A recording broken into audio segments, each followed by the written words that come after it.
tal? Buenas noches. Bienvenidos una vez más a Entredichos. Pero en esta ocasión, antes de presentar al invitado, déjeme dar algunos datos para integrarlo a usted a la entrevista. Cada año llegan ilegalmente al país entre 230,000 y 500,000 armas.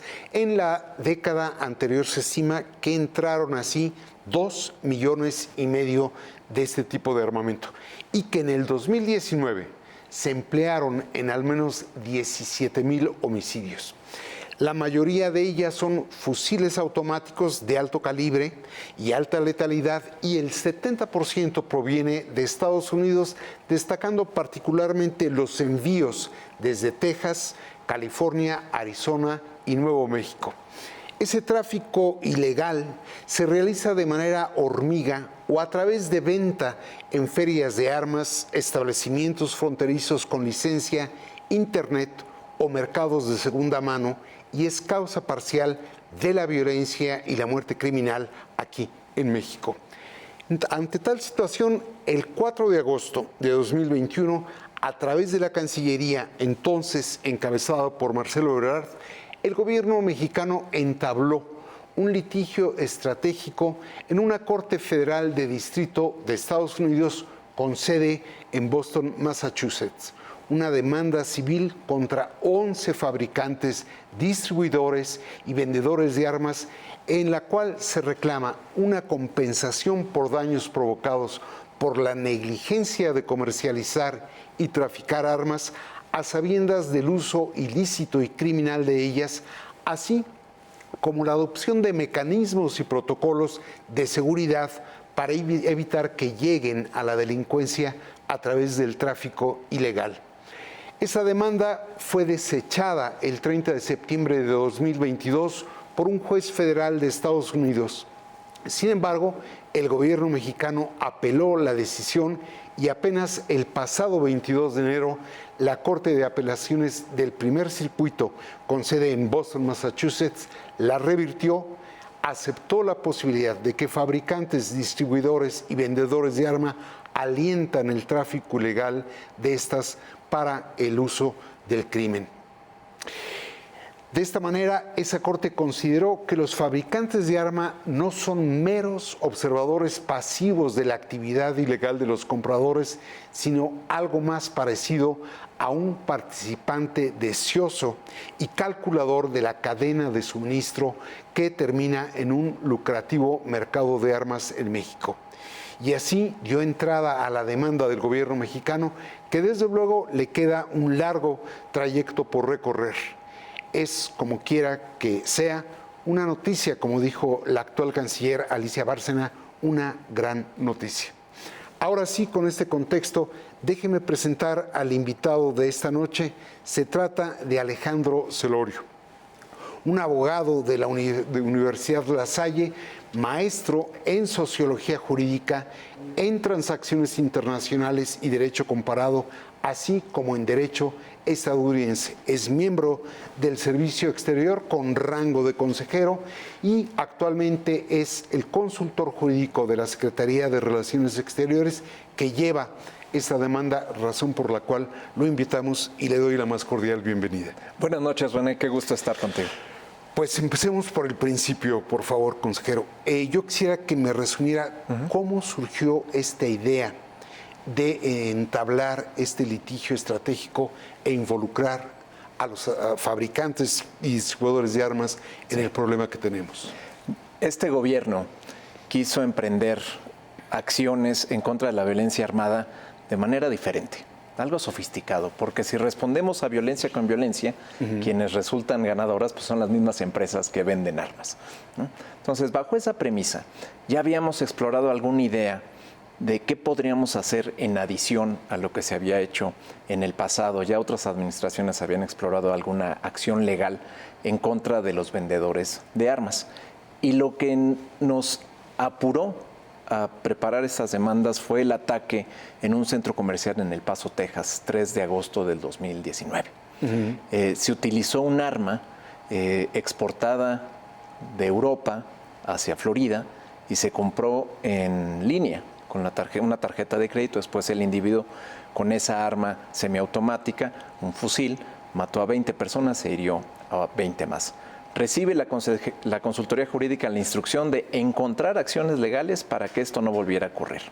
Y en el tránsito de preparar un argumento legal en contra o alrededor de esta situación, habíamos pensado demandar al centro comercial, a la ciudad, porque hay una figura en los Estados Unidos de derecho de daños, que es decir, si por acción u omisión se genera un daño, quien actúa o deja de actuar por negligencia o por ilicitud es responsable civilmente y tiene que ofrecer una compensación o una reparación del daño. Entonces estábamos elaborando ese argumento cuando se vienen los eventos del conocido como Culiacanazo y otros más. Entonces, del argumento de demandemos por este asunto donde hay un arma involucrada, imaginamos cuál es la acción repetida del traficante de armas. Compra armas en Estados Unidos por conducto de un prestanombres, o compras múltiples, varios rifles, varias armas en una sola transacción, o comprar el lunes, el martes, el miércoles, el jueves. Y nos dimos cuenta que esta acción legal podría ser mucho más amplia y de ahí viene la demanda que ahora estamos viendo el avance que tiene ya en las Cortes estadounidenses. ¿De quién fue la idea? La idea surge de la consultoría jurídica como equipo a una instrucción hecha por el entonces secretario Ebrard, es decir, encuentren la acción legal para que esto no se repita. Y hay que reconocerles, 2 abogados en nuestro equipo jurídico, 2 abogados estadounidenses, uno experto con más de 25 años de experiencia en demandas de ciudades, de víctimas contra la industria de las armas, su nombre es Jonathan Lowy, y otro abogado, Steve Shadowen, que es experto en daños transfronterizos. Juntamos un equipo de abogados y le presentamos al entonces canciller Ebrard la idea, y el canciller Ebrard es quien tiene en ese entonces el coraje de decir, adelante, hagámoslo, con los riesgos, con las implicaciones políticas que podría tener, pero le da un respaldo a la consultoría jurídica que tengo el honor de encabezar para presentar estas demandas. ¿Tiene el mérito el actual canciller de haber sostenido el juicio? Sin duda, y no solo el mérito de mantener esta acción de Estado que trascenderá a administraciones, sino que impulsa acciones adicionales, que es llevar la audiencia de la apelación, que eso es algo que ya se había presentado durante la gestión anterior, pero la audiencia que fue muy productiva, y algo adicional que tenemos que socializar más, una solicitud de opinión consultiva ante la Corte Interamericana de Derechos Humanos, en la que vinculamos las prácticas comerciales negligentes con el impacto en los derechos humanos de las personas. Entonces, la actual canciller Bárcena no solo ha impulsado esto, sino que nos ha dado más ánimo para seguir este proyecto. Para abrir otros frentes. Ahora, está considerado como un juicio estratégico, donde difícilmente se logrará el propósito manifiesto, pero se pondrá sobre la mesa el juego de los propios fabricantes, distribuidores de armas. Lo estratégico en este litigio radica en que cada paso significa una victoria o una, utilizando los términos armamentísticos, una onda expansiva en el tema. Tenemos el juicio en Boston, tenemos una segunda demanda en Tucson que se va a alimentar favorablemente de las decisiones que se vayan generando en Boston. Tenemos la opinión consultiva, tenemos conversaciones con parlamentarios europeos para que se hable de la debida diligencia que deben de seguir los exportadores europeos, los fabricantes de armas. Entonces, es una acción estratégica con un componente de litigio en el que, si bien llegar al objetivo último de que modifiquen sus prácticas comerciales demorará un tiempo, ya empezamos a ver cambios en la narrativa, en desmitificar el tema del tráfico de armas y, por supuesto, en unir a la opinión pública alrededor de un tema tan importante que es combatir el tráfico de armas. Que es un interés poderosísimo del que está usted hablando, porque es colocar en la escena a quienes arman al crimen mexicano, ¿correcto? Sin duda. Es muy importante para México como país señalar que, si bien hay responsabilidad de los Estados Unidos en evitar que se trafiquen armas desde su territorio, o de México para evitar que ingresen productos ilícitos al nuestro, también hay una parte de responsabilidad de las empresas. El origen del problema. Es muy importante señalar que son quienes tienen en sus manos hacer modificaciones muy prácticas para evitar que sus armas lleguen a México. Una, por ejemplo, sancionar a su línea de distribución, a los puntos de venta de donde provienen la mayoría de las armas que se decomisan en México. Cualquier otra empresa responsable se preguntaría, ¿por qué mi producto que está destinado para el comercio estadounidense está en Jalisco? Voy a revisar qué tienda está vendiendo, porque hay un número de serie en el arma y un mecanismo de trazabilidad.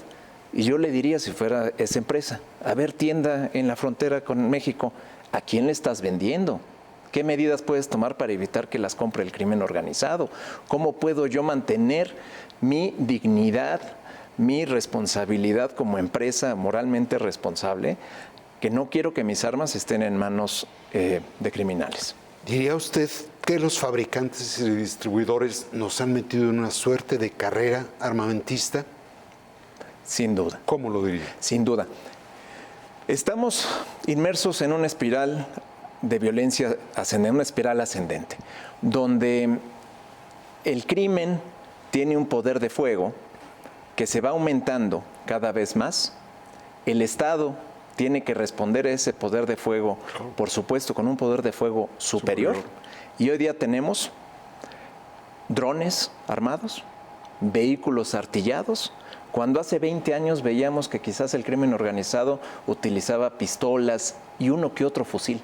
Sí. Pero hoy día el poder de fuego en manos de civiles en México y por supuesto de civiles en los Estados Unidos confronta a las fuerzas del Estado, no solo mexicanos, sino de los Estados Unidos, a tener un poder de fuego superior. ¿Y quiénes son los únicos que se benefician? Quienes venden armas, porque por un lado facilitan activamente el tráfico y por la otra le dicen al Estado, te voy a vender esta arma para que respondas a lo que traen los malos. Claro. Y es esa espiral en donde nos encontramos. Es un negocio redondo. Ahora, leía yo un ensayo de Fabián Medina, que fue jefe de la oficina de la Cancillería o del canciller, y él lo escribió en 2020, apareció publicado en mayo 2020, y él sostenía entonces que se traficaban de manera ilícita de 213,000 a 230,000. Cuando ustedes presentan, hacen pública la demanda en el 2021, hablan de 500,000. Sí. ¿Esta diferencia en la cifra es una cuestión metodológica o es que va en ascenso el tráfico de armas ilícito? Es un estimado a partir de la producción que se ha incrementado a lo largo de los años, la producción de armas en los Estados Unidos. Es muy difícil saber cuántas armas son traficadas ilícitamente, pero hay la Universidad de San Diego, un centro de estudio en la Universidad de California en San Diego, que hace este análisis y esta determinación de que entre 250,000 y 500,000 de armas son traficadas anualmente a nuestro país. La fabricación de armas en los Estados Unidos sigue incrementando. Cada mes se fabrican más armas en ese país, por lo tanto el número de armas o el estimado de armas que llegan a nuestro país pues se va incrementando. Hay dos cifras que me impactaron. Por un lado, el de 2,5 millones de armas desde el 19 o 17 me parece, y la capacidad de reabastecimiento en 15 días. Así es, así es. Es impresionante conocer el número de puntos de venta, tanto los que tienen licencia para vender armas de fuego en los Estados Unidos como aquellos que no.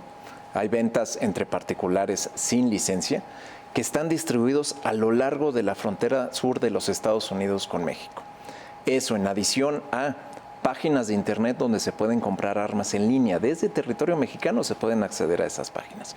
¿Cuál es el número de establecimientos con y sin licencia en la frontera sur de Estados Unidos? Hablamos en Estados Unidos alrededor de 2,000 licencias federales de armas de fuego y en la frontera debe de haber alrededor de unos 300 puntos con licencia. Esto es desde establecimientos hasta particulares que tienen licencia para hacer transacciones de compra-venta de armas. Ahora, regresando a la demanda, tiene dos aspectos. Sí. Por un lado, reclama una indemnización por los daños causados por omisión y por el otro lado el establecimiento de protocolos de seguridad para la venta de armas. ¿El monto por la indemnización de cuánto es y cómo se calculó? Tenemos nosotros un análisis de que el gobierno de México dirige entre 5 y 20% de su Producto Interno Bruto a responder a la violencia armada. Entonces, ¿cuál es nuestro argumento? y este 5 o 6% del Producto Interno Bruto ascendería a unos 15,000 millones de dólares. Entonces, ¿cuál es nuestro argumento? México tiene un lugar donde se venden armas, administrado por la Secretaría de la Defensa Nacional. El calibre al que puede acceder un ciudadano, un privado, un civil, es menor al que se puede acceder en los Estados Unidos. Entonces, si no tuviéramos la cantidad de armas traficadas desde los Estados Unidos, el gobierno de México no tendría que cambiar tantos helicópteros que son dañados por tiro de arma de fuego, vehículos, compra de chalecos blindados, contratación de mayor personal, gastos funerarios de personal que muere por arma de fuego, servicios psicológicos, servicios médicos, esos como daños directos. Y daños indirectos, y esto en la etapa de litigio de cuantificación lo tendremos nosotros que probar, pero un daño indirecto para explicar mejor por qué la suma es tan grande. Cada vez que un gobierno extranjero declara una alerta de viaje para evitar que sus ciudadanos se trasladen a una zona que está aquejada por violencia, el gobierno de México, en sus 3 niveles, pierde ingresos por el turismo. ¿Hay un cálculo de cuánto se pierde por esas alertas? Estamos trabajando en ello porque hasta que lleguemos a la etapa de cuantificación del litigio es cuando tendremos que presentar esta información. Sobre lo otro, los protocolos y los mecanismos que deberían de adoptar los fabricantes, antes de hacerle la pregunta, déjeme traer a pantalla qué fue lo que dijo usted el día que presentó la demanda. Estamos demandando como Gobierno de México a 11 empresas estadounidenses que por sus actuaciones y omisiones negligentes e ilícitas facilitan el tráfico ilícito de armas a nuestro país. Nuestra región está golpeada por el flagelo del tráfico ilícito de armas.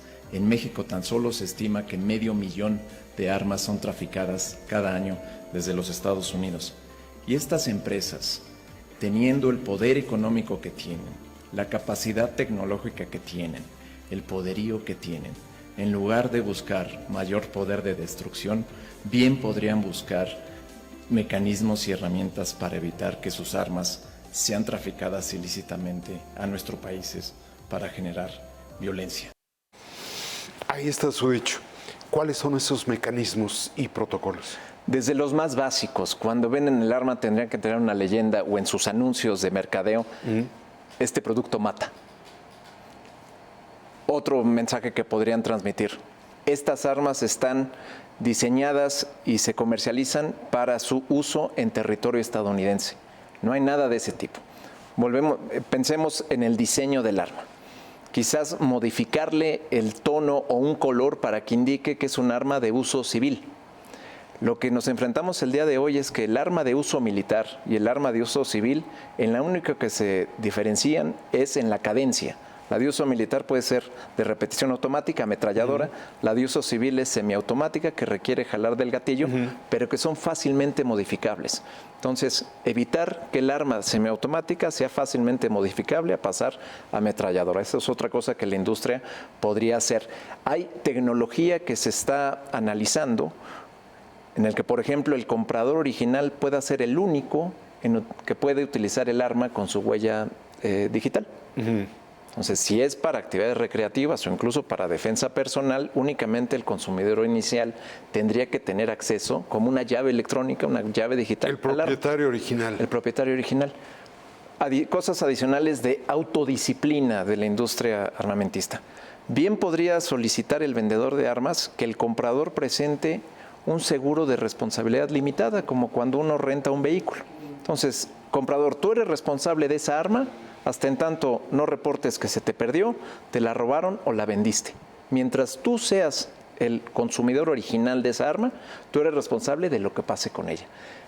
Sin embargo, la industria lo que hace es que permite que el arma se venda con total indiscriminación hacia un público civil donde hay personas responsables y personas irresponsables e incluso criminales. Criminales.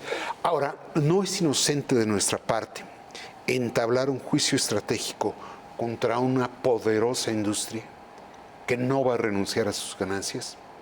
No lo es, y agradezco mucho la pregunta, René. Al inicio recibimos muchos comentarios de esto es ingenuo, es muy difícil. Pero México, como país, nos hemos caracterizado por siempre abanderar las mejores causas de la humanidad. Y en retos que nos hemos enfrentado en el ámbito jurídico hemos salido victoriosos. Ahí está el caso Avena sobre protección consular ante la Corte Internacional de Justicia. Hay acciones que demandan que nosotros nos involucremos, por más inocente que parezca al inicio. Hoy, 2 años después, con el reconocimiento que hemos recibido de varios actores en el mundo, con los éxitos que hemos tenido en cortes, el más reciente en la Corte de Apelaciones en Boston, y como va a ir avanzando el tema, se confirma que valió la pena emprender esta acción que al inicio quizás parecía difícil de explicar, pero hoy día ya es una decisión de Estado de continuar, no contra el negocio de las armas, pero sí debe de haber un comercio de armas que sea transparente, responsable y con rendición de cuentas. Ilegal. Ilegal. Vamos a un corte y seguimos platicando. En un segundo estamos de vuelta.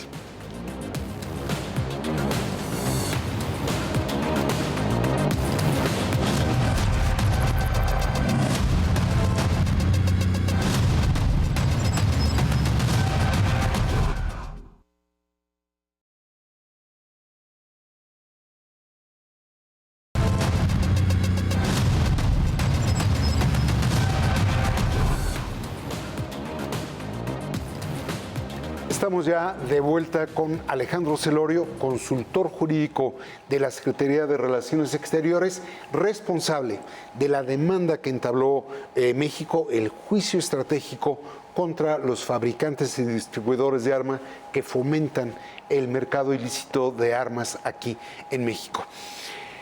Hay una coyuntura particular. Vienen las elecciones en Estados Unidos. Donald Trump de algún modo alentó el tráfico de armas hacia México al considerarlo solo un asunto comercial. ¿No temen que ante la posibilidad de que repiten la presidencia se incremente el flujo clandestino de armas? Lo tenemos contemplado y aquí vale la pena compartir un poco de nuestra estrategia. Cuando nosotros hablamos del tráfico de armas y recibimos comentarios negativos o cuestionamientos en los Estados Unidos o en otras partes del mundo, una de las respuestas que presentamos es: esas armas que son traficadas desde Estados Unidos empoderan al crimen organizado que trafica con personas y con sustancias hacia los Estados Unidos.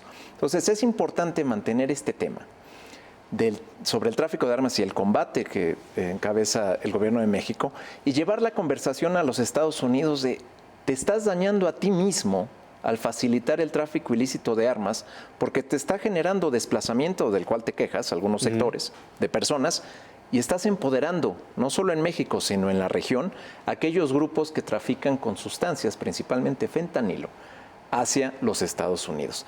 Tenemos un escrito de amigos de la Corte firmados por fiscales de distrito, en el que amigos de la Corte de allá. De allá, para una etapa de litigio en Boston, en el que dicen claramente que las armas que salen de Estados Unidos dañan a las comunidades estadounidenses por el empoderamiento del crimen organizado, pero también porque esas armas a veces regresan a Estados Unidos, porque el crimen es transnacional. Es clandestina la importación hacia México. Así es. Y clandestina la exportación hacia Estados Unidos. Así es. De esas mismas armas. Así es. De cualquier arma, las exportaciones, el comercio de armas, comercio exterior de armas de Estados Unidos, se requiere una licencia para hacerlo. Entonces, si no hay una licencia, y las licencias en realidad lo hacen las empresas cuando le venden a los gobiernos o cuando hacen una exportación de otro tipo. Pero esta venta entre particulares no necesariamente se hace con una licencia. Entonces, tenemos un tráfico de doble vía. Ya. Ahora, han sido ustedes muy cuidadosos en señalar que la demanda es contra fabricantes y distribuidores y vendedores de armas, pero no contra el gobierno de Estados Unidos. No hay responsabilidad oficial en el comercio de estas. En este litigio no, es un litigio civil por daños, donde nosotros señalamos que estas empresas a las que demandamos por acción u omisión nos están generando un daño como gobierno de México. Hay otras acciones más en el ámbito político-diplomático en el que le hemos señalado a los Estados Unidos que tiene que hacer más. Y lo ha hecho, y hay que reconocer el liderazgo del embajador Ken Salazar y, por supuesto, de la administración del presidente Biden. Por primera vez en la ley estadounidense, el tráfico de armas es considerado un delito federal. Eso fue una legislación aprobada hace año y medio en los Estados Unidos. Por primera vez el tráfico de armas es un delito. Antes no lo era, no se consideraba un delito. Hay cada vez más esfuerzos para decomisar y detener el tráfico ilícito de armas. Hay más que podría hacer los Estados Unidos, lo están haciendo, pero hay mucho más que podrían hacer. Solo para ilustrar al auditorio del Financiero Televisión, ¿cuáles son estas 11 empresas? Tenemos, son ahora 8, porque por una parte de la estrategia quitamos a 3. Es Smith & Wesson, Glock, Beretta, Barrett, y se me escapan otras 2.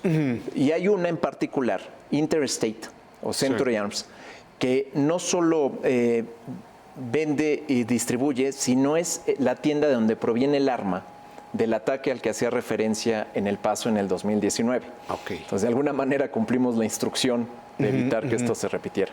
Ahora, el presidente de la República, y ahorita voy a proyectar ese pasaje, también ha sido cuidadoso de señalar que no es contra la enmienda constitucional que permite poseer armas a los nacionales de Estados Unidos allá en su país. Si le parece, vemos qué fue lo que dijo. Nos afecta el que no haya control sobre la venta de las armas, no es ir en contra de la enmienda que les da el derecho a los estadounidenses de portar arma, sino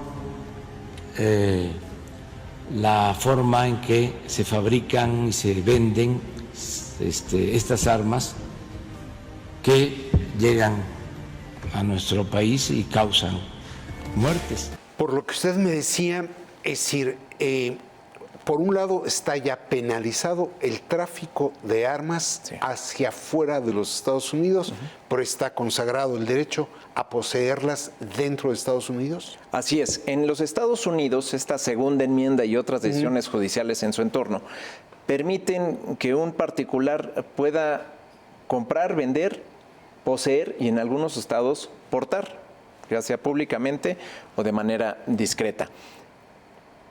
Estas restricciones ahora al tráfico de armas, no solo al exterior, sino entre estados, porque hay que recordar que hay estados con legislaciones muy laxas como Nevada o Texas y estados con legislaciones muy estrictas como California, donde está prohibida la venta de fusiles semiautomáticos. También hay tráfico entre estados. Entonces, aquí es importante destacar que dentro de nuestro argumento estratégico para señalar el comercio negligente y cuestionarlo, de ninguna manera nos referimos al derecho de comerciar armas, pero se tiene que hacer de una manera responsable y diligente, con cuidado.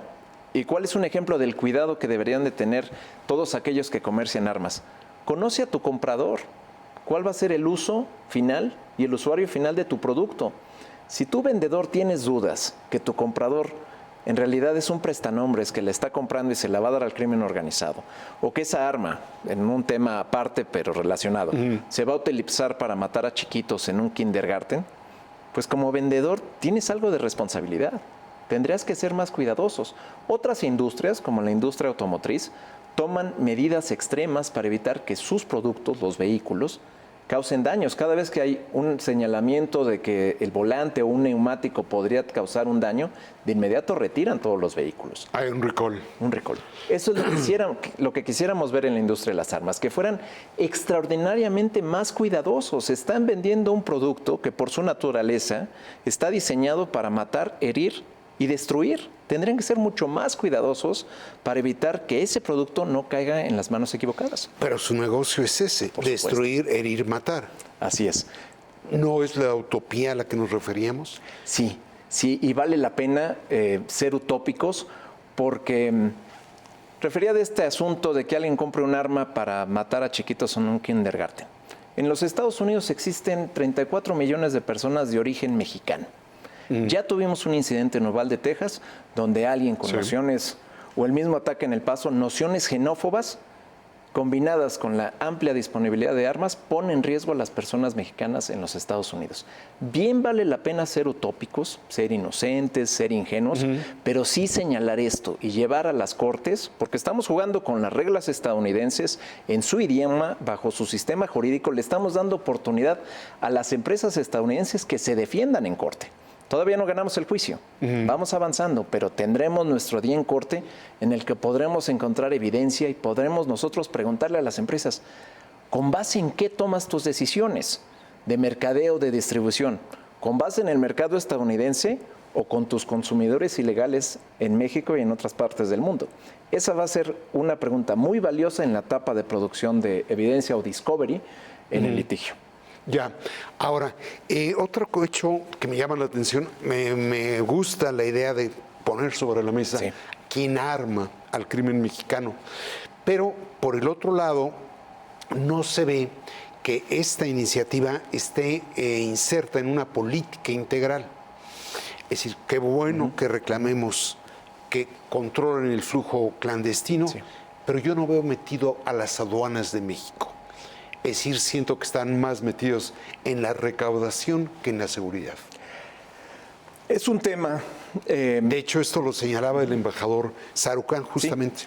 Es un tema importante de señalar. El litigio va por su cuerda individual y tenemos, por supuesto, el involucramiento de todas las dependencias del gobierno federal, de la misma Fiscalía General de la República. En el tema de aduanas, es importante analizarlo en sí mismo cuál es la dinámica transfronteriza. Y uno entonces se preguntaría, ¿por qué no se revisan todos los vehículos que provienen del norte hacia el sur?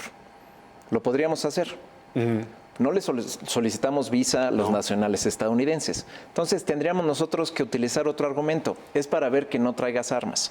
A mí me gustaría imaginar qué dirían las comunidades transfronterizas en ambos lados de la frontera México-Estados Unidos, que tuvieran que esperar 1 o 2 horas en lo que revisamos cada uno de los vehículos. Hay una cuestión práctica. No estamos claudicando en la revisión fronteriza de ninguna manera. Tenemos tecnología no intrusiva, hay despliegue estratégico en algunos lugares donde hay flujo conocido de armas. Estamos haciendo nuestro trabajo, ambos países. Pero le tendríamos que disponer de muchísimos recursos humanos y tecnológicos, repito, tanto Estados Unidos como México, para tener que detener el tráfico de armas con vehículo por puerto de entrada. Porque las armas también se trafican por piezas o catapultadas. Entonces, es una cuestión, y no me corresponde a mí decirlo, pero con gusto lo desarrollo un poco más, de estrategia regional transfronteriza. ¿Qué queremos? Disponer de todo nuestro recurso humano para detener las armas en la frontera, pero también tenemos el flujo de personas y el flujo de sustancias y el flujo de dinero y de especies en peligro de extinción. La frontera es muy dinámica. Entonces, lo que le estamos apostando nosotros es, en adición a lo que estamos haciendo en frontera y los decomisos dentro de territorio mexicano, estamos yendo al origen de este flujo de contaminación transfronteriza. El origen que es la negligencia de las armas. ¿Por qué? Porque por más que nosotros fortalezcamos nuestra infraestructura fronteriza, más recursos, más dinero, aduanas, largas filas de vehículos, nosotros revisándolos, si las empresas en los Estados Unidos siguen comerciando de manera negligente sus productos, las armas van a seguir llegando a la frontera. Entonces tenemos que cerrarle la llave a este río contaminado. Al manantial, no al río. Así es, ir al manantial. Ahora, en esto hay algo que me llama la atención y me distraigo un poco del sentido de la entrevista. Dice usted que se trafican por piezas o catapultadas. Sí. ¿Qué son catapultadas? Ha habido información de que el arma es volada de un lugar del territorio estadounidense hacia el territorio mexicano. ¿Volada cómo? Sí, con una como liga, ¿no?, que pasa de un lado al otro, igual las sustancias ilícitas. Y de las distintas formas del tráfico.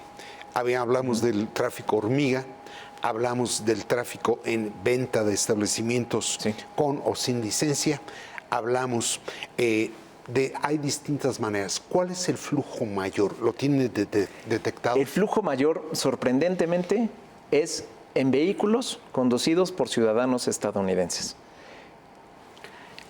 Hormiga. A veces son muchas armas en un vehículo y tiene una razón de ser. Al menos así es como lo voy entendiendo.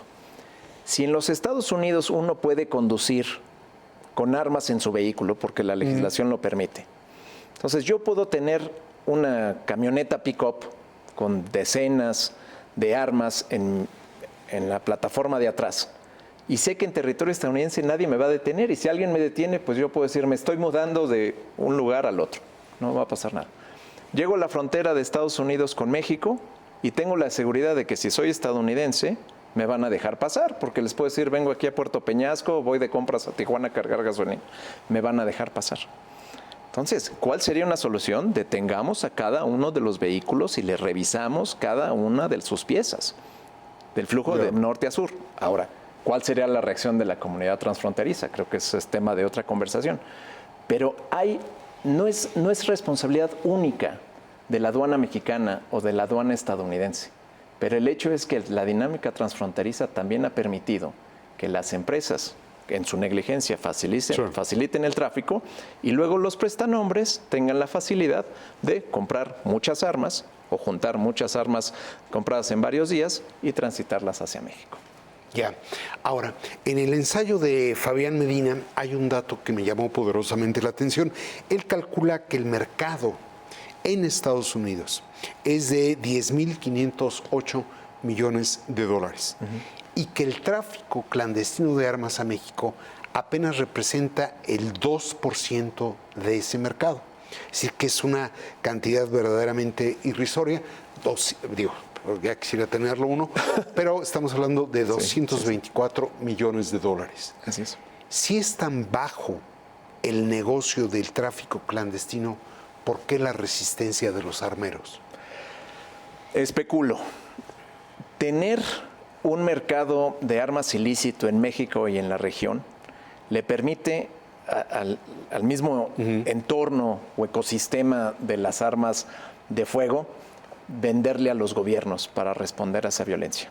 Entonces, quizás el negocio, y especulo, el negocio está en venderle más a los gobiernos para responder. Es decir, el tráfico clandestino me posibilita el tráfico legal, en la medida en que vendo a gobiernos grandes cantidades de manera legal. Porque ¿qué sería de la industria de las armas estadounidenses si México fuera un país en paz? No, se viene para abajo. Quizás esa es la pregunta, que no la vamos a discutir en el litigio. El litigio es muy claro, lo que haces, dejas de hacer, me causan daño. Pero alrededor la conversación creo que tendría que ser, industria de las armas o quienes apoyan este comercio negligente, ¿qué tanto te beneficias de la situación de violencia en México?